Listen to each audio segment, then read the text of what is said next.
నాంపల్లిలోని public గార్డెన్స్లో ఉన్న Indira Priyadarshini auditorium తలుపులు గత 3 ఏళ్లుగా తెరుచుకోవడం లేదు. నాంపల్లిలోని పబ్లిక్ గార్డెన్స్లో ఉన్న ఇందిరా ప్రియదర్శిని ఆడిటోరియం ఒకప్పుడు సాంస్కృతిక కార్యక్రమాలకు కేర్ ఆఫ్ అడ్రస్గా ఉండేది. అయితే గత 3 సంవత్సరాలకు పైగా ఈ సాంస్కృతిక కేంద్రాన్ని మూసివేశారు. దీనిని పునరుద్ధరించి పూర్వవైభవాన్ని తీసుకురావాలని స్థానికులు, మార్నింగ్ వాకర్లు రాష్ట్ర ప్రభుత్వాన్ని కోరుతున్నారు. గతంలో ఈ ఆడిటోరియంలో విద్యా కార్యక్రమాలు, యువత సాధికారత వర్క్షాపులు, ధార్మిక కార్యక్రమాలు, సీనియర్ సిటిజన్ల కోసం మెడికల్ క్యాంపులు వంటి సామాజిక కార్యక్రమాలు నిర్వహించేవారని మార్నింగ్ వాకర్స్ పేర్కొన్నారు.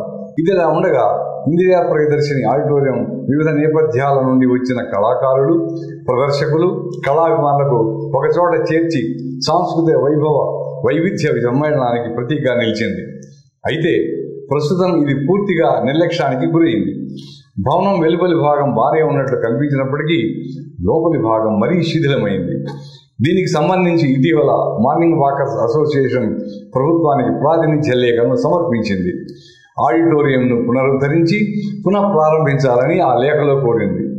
పబ్లిక్ గార్డెన్స్ ఆడిటోరియంలోని నిర్మాణ కౌశలం సాంప్రదాయ సౌందర్యంతో ఆధునికత ఉట్టిపడేలా ఉంటుంది. దీని విశాలమైన ఇంటీరియర్లు, సౌకర్యవంతమైన సీటింగ్ ఏర్పాట్లు, అత్యాధునిక సౌండ్, లైటింగ్ సిస్టమ్ అటు ప్రదర్శకులు ఇటు ప్రేక్షకులకు ఒకేలా ఆనందకరమైన అనుభవాన్ని అందిస్తాయి.